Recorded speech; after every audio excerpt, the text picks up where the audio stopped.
Welcome to Educational Rain Academy. Hello दोस्तों, मैं हूं किशन आजाद। आपके अपने YouTube channel educational rain academy पर आपका स्वागत करता हूं। आज है 15 फरवरी 2024। आपके लिए लेकर आया हूं करंट अफेयर और साथ ही करंट अफेयर से संबंधित MCQ जो कि एग्जाम पॉइंट ऑफ व्यू से बहुत ही महत्वपूर्ण है। चलिए स्टार्ट करते हैं आज का सेशन। आज का सेशन स्टार्ट करने से पहले देख लेते हैं आज की जो हमारे टॉपिक हैं उनका रिव्यू देख लेते हैं।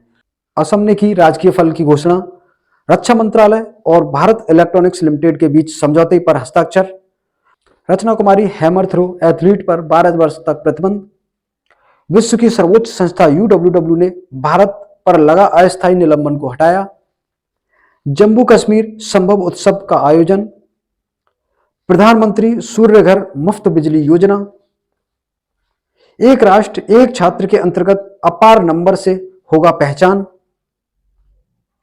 प्रधानमंत्री श्री नरेंद्र मोदी की संयुक्त अरब अमीरात यात्रा और समझौते, नेशनल क्रिएटर अवार्ड 2024, भारतीय क्रिकेटर और पूर्व कप्तान का निधन। स्टार्ट करते हैं आज का सेशन पहले प्रश्न के साथ। आज का पहला प्रश्न है, हाल ही में असम राज्य ने कौन से फल को राजकीय फल घोषित किया है?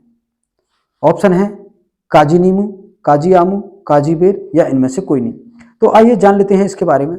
असम सरकार ने मंगलवार यानी 13 फरवरी 2024 को काजी नेमू, जिसको नींबू भी कहा जाता है, राज्य फल घोषित किया है। यह है काजी नेमू। काजी नेमू असम में पाया जाने वाला एक खास प्रकार का नींबू होता है जो कि आम नींबुओं से बिल्कुल डिफरेंट होता है। इस फल को सभी खट्टे फलों का राजा कहा जाता है। काजी नेमू अपनी अनूठी सुगंध और स्वास्थ्य लाभों के लिए प्रसिद्ध है। काजी नींबू को असम का GI टैग भी प्राप्त है। अगर इसकी घोषणा की बात करें तो कृषि मंत्री हैं अतुल बोरा जी। इन्होंने अपने मंत्रिमंडल के फैसले के बाद राज्य विधानसभा में इसकी घोषणा की है। तो इसलिए इसका जो सही आंसर हो जाता है वो हो जाता है काजी नेमू। चूंकि यहाँ पे असम की बात चल रही है तो असम के बारे में कुछ जान लेते हैं। यह है असम राज्य। अगर इसकी राजधानी की बात करें तो इसकी राजधानी है दिसपुर और यहाँ के मुख्यमंत्री हैं हेमंता बिस्वा शर्मा। राज्यपाल की बात करें तो जगदीश मुखी यहाँ के राज्यपाल हैं। असम स्पेशली चाय और डिगबोई रिफाइनरी और एक सींग वाले गैंडे के लिए प्रसिद्ध है। यहाँ पे जिले की बात करें तो 35 जिले हैं, राज्यसभा सीट 7 हैं और लोकसभा सीट 14 हैं। साथ ही विधानसभा सीट की बात करें तो 126 है। आइए चलते हैं अब अगले प्रश्न की तरफ। अगला प्रश्न है, हाल ही में रक्षा मंत्रालय का किस कंपनी के बीच 2269 करोड़ रुपए का खरीद समझौता हुआ है? ऑप्शन है आपके BEL, HCL, NHAI या इनमें से कोई नहीं। इसके बारे में जान लेते हैं। तो रक्षा मंत्रालय ने 11 शक्ति युद्धक प्रणालियों और उससे संबंधित उपकरणों की खरीद के लिए एक समझौता हस्ताक्षर किया है, जो किया है भारत इलेक्ट्रॉनिक लिमिटेड के साथ। किसके साथ किया? भारत इलेक्ट्रॉनिक लिमिटेड के साथ किया है। 2269.54 करोड़ रुपए का समझौता है यह है BEL, भारत इलेक्ट्रॉनिक लिमिटेड, और समझौता हुआ है रक्षा मंत्रालय के साथ। 13 फरवरी को हैदराबाद में, कहाँ हुआ था? हैदराबाद में 13 फरवरी को रक्षा मंत्रालय और भारत इलेक्ट्रॉनिक लिमिटेड के बीच यह अनुबंध किया गया। तो इसका जो आंसर सही हो जाता है BEL, यानी भारत इलेक्ट्रॉनिक लिमिटेड के साथ यह समझौता हुआ है। चूंकि यहां पे बात हो रही थी भारत इलेक्ट्रॉनिक लिमिटेड की, तो इसके बारे में थोड़ा जान लेते हैं। इसकी जो स्थापना हुई थी वो 1954 में हुई थी। भारत सरकार द्वारा रक्षा मंत्रालय के अधीन इसकी स्थापना की गई थी। किसके अधीन की गई थी? रक्षा मंत्रालय के अधीन की गई थी। भारत इलेक्ट्रॉनिक लिमिटेड एक सैन्य एवं नागरिक उपकरण संयंत्र का निर्माण करता है। अगर इसकी बात करें कि इसका पहला कारखाना यानी मुख्यालय कहां पर है, तो इसका मुख्यालय है बेंगलुरु में और इसकी 9 उत्पादन इकाइयां और कई क्षेत्रीय कार्यालय भी कार्य कर रहे हैं। आइए चलते हैं अगले प्रश्न की तरफ। अगला प्रश्न है, हाल ही में किस हैमर थ्रो, इसको हम तार गोला फेंक भी कहते हैं, के एथलीट हैं जिनको 12 वर्ष का प्रतिबंध लगा दिया गया है? इनके ऑप्शन है रचना कुमारी, सुरभि कुमारी, परमजीत या इनमें से कोई नहीं। तो आइए जान लेते हैं इनके बारे में। ये कौन है, किसको प्रतिबंधित किया गया है 12 साल के लिए? तो ये है अंतर्राष्ट्रीय एथलेटिक्स महासभा की एक जो यूनिट है, एथलेटिक्स इंटीग्रेटेड यूनिट ने भारत की तार गोला फेंक यानी हैमर थ्रो की एक एथलीट है रचना कुमारी, जिनका कई बार डोपिंग टेस्ट किया गया जिसमें वह नाकाम रही। उसके कारण उन्हें 12 साल का प्रतिबंध लगा दिया है। अगर इनके डोपिंग टेस्ट के नमूने की बात करें तो क्या पाया गया? स्टेरॉयड और क्लैनबियट एरोल भी पाया गया। इनका जो प्रतिबंध है वह 24 सितंबर 2023 से 12 साल तक रहेगा। ये है तार गोला फेंक यानी हैमर थ्रो। ये एक गोला होता है और इसमें एक तार बंधा हुआ होता है, इसको हमको फेंकना होता है। आइए चलते हैं अगले प्रश्न की तरफ। हाल ही में विश्व कुश्ती की सर्वोच्च संस्था यूनाइटेड वर्ल्ड रेसलिंग ने किस देश को अस्थायी निलंबन से हटा दिया है? भारत, पाकिस्तान, नेपाल या इनमें से कोई नहीं। जानते हैं इसके बारे में। विश्व कुश्ती की सर्वोच्च संस्था, सबसे पहले तो ये जान लेते हैं कि विश्व कुश्ती की जो सर्वोच्च संस्था है उसका नाम क्या है। तो उसका नाम है यूनाइटेड वर्ल्ड रेसलिंग, इसको UWW भी कहते हैं, ने भारत पर लगाया गया अस्थायी निलंबन, यानी भारत पर पहले से अस्थायी निलंबन लगा था, जिसको हटा दिया गया है। इसके साथ ही राष्ट्रीय कुश्ती महासंघ को निर्देश भी दिया गया है, यानी UWW ने भारतीय कुश्ती महासंघ को यह निर्देश भी दिया है कि जो प्रदर्शनकारी पहलवान थे, बजरंग पुनिया, विनेश फोगाट, साक्षी मालिक, इनके विरुद्ध कोई भेदभाव कार्रवाई नहीं की जाएगी। आपको बता दें कि ये जो निलंबन था ये कब अप्लाई किया गया था। तो भारतीय कुश्ती महासंघ WFI के समय पर चुनाव नहीं कर पाने के कारण यूनाइटेड वर्ल्ड रेसलिंग ने पिछले वर्ष 23 अगस्त 2023 को निलंबित कर दिया था। क्योंकि यहाँ पे बात हो रही है UWW यानी यूनाइटेड वर्ल्ड रेसलिंग और WFI wrestling federation of India, तो इन दोनों के बारे में जान लेते हैं। यह है UWW का लोगो। पहले जान लेते हैं यूनाइटेड वर्ल्ड रेसलिंग के बारे में। इसकी स्थापना की बात करें तो इसकी स्थापना 1912 में हुई थी। मुख्यालय की बात करें तो इसका मुख्यालय स्विट्जरलैंड में है। सदस्यों की बात करें तो 176 सदस्य देश हैं। अध्यक्ष की बात करें तो नैनाद लालोविक इसके अध्यक्ष हैं। यही बात करें भारतीय कुश्ती संघ की बात करें तो ये है भारतीय कुश्ती संघ का लोगो। और इसके मुख्यालय की बात करें तो ये है नई दिल्ली में। अध्यक्ष की बात करें तो संजय सिंह इसके अध्यक्ष हैं। वहीं सचिव की बात करें तो BN प्रसाद यहाँ के सचिव हैं। तो इसका जो आंसर सही हो जाता है वो भारत हो जाता है। हाल ही में विश्व कुश्ती की सर्वोच्च संस्था यूनाइटेड वर्ल्ड रेसलिंग ने भारत देश के अस्थायी निलंबन को हटा दिया गया है। आइए चलते हैं अगले प्रश्न की तरफ। अगला प्रश्न है जम्मू कश्मीर संभव उत्सव 2024। यह एक उत्सव मनाया जा रहा है जिसका नाम है जम्मू कश्मीर संभव उत्सव। इसका आयोजन कहाँ किया जा रहा है? नई दिल्ली में, लखनऊ में या फिर मुंबई में या फिर जम्मू कश्मीर में? आइए जान लेते हैं इसके बारे में। बसंत पंचमी की पूर्व संध्या पर राज्यपाल मनोज सिन्हा, ये ध्यान रखिएगा, राज्यपाल मनोज सिन्हा ने रेजिडेंट कश्मीर जम्मू कश्मीर द्वारा आयोजित जम्मू कश्मीर संभव उत्सव 2024 का शुभारंभ किया। जम्मू कश्मीर संभव उत्सव 2024 का शुभारंभ किसने किया है? ये है राज्यपाल मनोज सिन्हा। इसके विषय की बात करें तो इसका विषय है जम्मू कश्मीर को जाने। इसका आयोजन कब से कब तक होगा? 13 फरवरी 2024 से 19 फरवरी 2024 तक इसका आयोजन कराया जाएगा।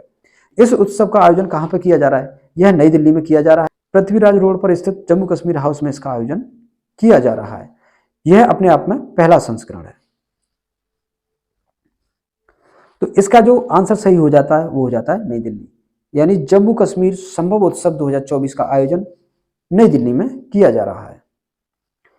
क्योंकि यहाँ पे बात हो रही है जम्मू कश्मीर की, तो थोड़ा सा जम्मू कश्मीर के बारे में जान लेते हैं। जम्मू कश्मीर 5 अगस्त 2019 तक भारत का एक राज्य था। मतलब 5 अगस्त 2019 तक एक भारत का राज्य था जम्मू कश्मीर, जिसे अगस्त में ही 2019 में 2 पार्ट में डिवाइड किया गया, जम्मू एंड कश्मीर और लद्दाख, और इन दोनों पार्ट को केंद्र शासित प्रदेश घोषित कर दिया गया। तो ये है भारत, और भारत में है जम्मू कश्मीर सबसे टॉप पर। आइए चलते हैं अगले प्रश्न की तरफ। अंतरिम बजट 2024-25 में एक चर्चित स्कीम थी घरों पर सोलर योजना पैनल लगाने की, मुफ्त बिजली देने वाली योजना का क्या नाम रख दिया गया है? प्रधानमंत्री सूर्य घर मुफ्त बिजली योजना, प्रधानमंत्री सोलर घर योजना, प्रधानमंत्री हर घर बिजली योजना, या इनमें से कोई नहीं? आइए जान लेते हैं इसके बारे में। प्रधानमंत्री श्री नरेंद्र मोदी जी द्वारा अंतरिम बजट 2024-25 में एक घोषणा की गई थी जिसमें घरों पर सोलर पैनल लगाकर मुफ्त बिजली मुहैया करानी इसका प्राथमिक कार्य था। इस योजना का नाम इस समय रखा गया है प्रधानमंत्री सूर्य घर मुफ्त बिजली योजना। ये बहुत ही महत्वपूर्ण योजना है, इसको याद रखिएगा, प्रधानमंत्री सूर्य घर मुफ्त बिजली योजना। अगर इसके मुख्य उद्देश्य यानी मुख्य लक्ष्य की बात करें तो हर महीने 300 यूनिट तक मुफ्त बिजली प्रदान करना और साथ ही 1 करोड़ घरों को रोशन करना इसका मुख्य लक्ष्य है। इस परियोजना में 75,000 करोड़ से अधिक का निवेश होगा। इस परियोजना से सालाना 15,000 करोड़ से लेकर 18,000 करोड़ रुपए तक की बचत होगी। इससे क्या होगा? अधिक आय होगी, कम बिजली खर्च होगी और नई नौकरियों का रास्ता खोलने का मुख्य लक्ष्य बनेगा। तो इसका जो आंसर सही हो जाता है यह है प्रधानमंत्री सूर्य घर मुफ्त बिजली योजना। चलते हैं अगले प्रश्न की तरफ। एक राष्ट्र एक छात्र के अंतर्गत छात्रों की पहचान 12 अंकों की अपार नंबर से पहचान होगी। अपार की फुल फॉर्म क्या है? यह बहुत ही महत्वपूर्ण क्वेश्चन है, अपार की फुल फॉर्म। तो आइए जान लेते हैं इसके बारे में, अपार है क्या ये। छात्रों की पहचान 12 अंकों के अपार नंबर से होगी, जिसकी फुल फॉर्म है automated permanent academic account registry. ये इसकी फुल फॉर्म रहेगी, automated permanent academic account registry. यह 12 अंकों का नंबर रहेगा। एक राष्ट्र एक छात्र योजना के तहत अब तक 25 करोड़ छात्र की यूनिक आईडी तैयार हो चुकी है। यह आईडी भारतीय छात्रों को वैश्विक स्तर पर सुविधा प्रदान करेगी। तो इसका जो आंसर सही हो जाता है automated permanent academic account registry, ये इसका सही ऑप्शन है। और इसके बारे में जान लेते हैं, इससे क्या सुविधा मिलेगी। बोर्ड एग्जाम या फिर JEE, NEET, CUET, UG, PG समेत अन्य राष्ट्रीय प्रतियोगिता परीक्षा, एडमिशन, स्कॉलरशिप या फिर टीसी ट्रांसफर सर्टिफिकेट से लेकर नौकरी के दौरान छात्रों के जो डॉक्यूमेंट सत्यापन की जो समस्याएं आती हैं उससे निजात मिलेगी। अगर कोई छात्र बीच में पढ़ाई छोड़ देता है तो उसका पता लगाना भी इस नंबर से बहुत ही आसान हो जाएगा। वहीं बात करें प्रवेश परीक्षा में, कोई भी छात्र किसी अन्य छात्र की जगह पर परीक्षा नहीं दे सकेगा। शैक्षणिक सत्र 2024-25 में बाल बाटिका यानी पूर्व नर्सरी से लेकर पीएचडी और कौशल विकास के छात्रों की पहचान इसी 12 अंकीय यूनिक आईडी से ही होगी। आवेदन में डॉक्यूमेंट्स अपलोड करने से भी इससे छुटकारा मिलेगा। हाल ही में प्रधानमंत्री श्री नरेंद्र मोदी जी ने किस देश में बोचास निवासी श्री अक्षर पुरुषोत्तम स्वामी नारायण संस्था BAPS के भव्य मंदिर का उद्घाटन किया है? तो यह उद्घाटन किया है संयुक्त अरब अमीरात में जाकर। हाल ही में प्रधानमंत्री श्री नरेंद्र मोदी ने संयुक्त अरब अमीरात का दौरा किया है। आइए जान लेते हैं इसके बारे में और फैक्ट। प्रधानमंत्री श्री नरेंद्र मोदी जी ने अबू धाबी के जायद स्पोर्ट्स श्री स्टेडियम में एहलान मोदी यानी हेलो मोदी कार्यक्रम का आयोजन किया। वहां पे लगभग 40,000 प्रवासी भारतीयों को उन्होंने संबोधित किया। भारत और संयुक्त अरब अमीरात में फिटनेस क्षेत्र को बढ़ावा देने के लिए भारत के UPI और संयुक्त अरब अमीरात के AANI को जोड़ने का समझौता भी किया। इससे क्या होगा, दोनों देशों के लोगों को सीमा पर निर्बाध लेन देन की सुविधा मिलेगी। वहीं घरेलू डेबिट कार्ड यानी रुपए जो भारत का है, जायबान जो संयुक्त अरब अमीरात का जो डेबिट कार्ड है, उसको एक दूसरे से जोड़ने का भी समझौता किया है। और साथ ही दुबई में नया CBSE कार्यालय खोले जाने की भी घोषणा की है। क्योंकि यहाँ पर संयुक्त अरब अमीरात की बात हो रही थी तो इसके बारे में थोड़ा जान लेते हैं।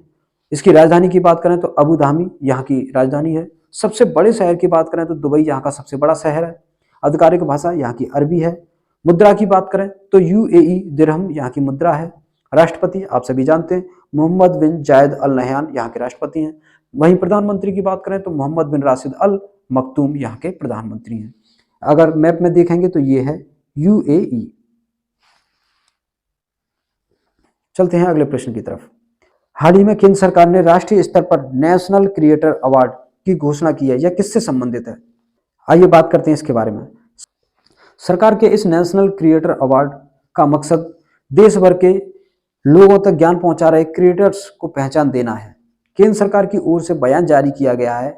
इस अवार्ड में 20 अलग अलग कैटेगरी में अवार्ड दिए जाएंगे। इस अवार्ड के नॉमिनेशन की आखिरी तारीख 21 फरवरी है। इसके लिए आपको mygovernment.in पर जाकर नॉमिनेशन कर सकते हैं। सामाजिक विषयों और मुद्दों पर अपनी बात रखने वाले डिजिटल क्रिएटर के सोशल मीडिया अकाउंट पर करोड़ों फॉलोअर्स हैं। इन क्रिएटर के लिए एक अच्छी खबर यह है कि केंद्र सरकार ने इन क्रिएटर को राष्ट्रीय पुरस्कार से सम्मानित करने का फैसला लिया है। तो इसका जो सही आंसर हो जाता है वो सोशल मीडिया के जो अकाउंट होल्डर हैं उनको ये अवार्ड दिया जाएगा। चलते हैं अगले प्रश्न की तरफ। हाल ही में दत्ताजी राव गायकवाड़ का आकस्मिक निधन हो गया, वो किस खेल से संबंधित थे? तो आइए जानते हैं इनके बारे में। देश के सबसे उम्रदराज क्रिकेटर रहे हैं ये। भारत के पूर्व कप्तान भी रहे हैं। दत्ताजी राव गायकवाड़ का आकस्मिक निधन हो गया। अगर इनकी जन्म की बात करें तो 27 अक्टूबर 1928 को इनका जन्म हुआ। 13 फरवरी 2024 को इनका निधन हो गया था। इनका जन्म बड़ौदा में हुआ और यह 95 ईयर्स के थे। दत्ता जी ने अपनी ही कप्तानी में 1957-58 में बड़ौदा को पहले रणजी ट्रॉफी दिलाई थी। सबसे पहली रणजी ट्रॉफी बड़ौदा को दत्ता जी ने ही 1957 में दिलाई थी। दत्ता जी का अंतिम अंतर्राष्ट्रीय मैच की बात करें तो 1961 में चेन्नई में पाकिस्तान के खिलाफ खेला गया था। चूंकि यहां पर बात हो रही है इनका जन्म बड़ौदा में हुआ जो कि गुजरात का है, तो आइए जान लेते हैं। भारत के गुजरात राज्य का दूसरा सबसे बड़ा नगर है कौन सा? बड़ौदा। यह गुजरात की राजधानी गांधीनगर से 100 किलोमीटर दूर है और विश्वामित्री नदी के किनारे पर बसा हुआ है। कौन सा सिटी बसा हुआ है? बड़ौदा सिटी जो है वो विश्वामित्री नदी पर बसा हुआ है। इस बड़ौदा नगर का नाम बड़ का मतलब होता है बरगद के वृक्ष पर पड़ा है। गुजरात भारत के पश्चिमी भाग में बसा हुआ है। अगर गुजरात की बात करें तो भारत के पश्चिमी भाग में बसा हुआ है। गुजरात की जो उत्तर पश्चिमी सीमा है वो अंतर्राष्ट्रीय सीमा है जो कि पाकिस्तान से लगी हुई है। आप देख सकते हैं ये है पाकिस्तान और ये है गुजरात, तो ये जो सीमा लगी हुई है ये पाकिस्तान से लगी हुई है। गुजरात के उत्तर में बात करें तो ये राजस्थान है, यहाँ पे ये राजस्थान है। उत्तर की बात करें तो ये राजस्थान है।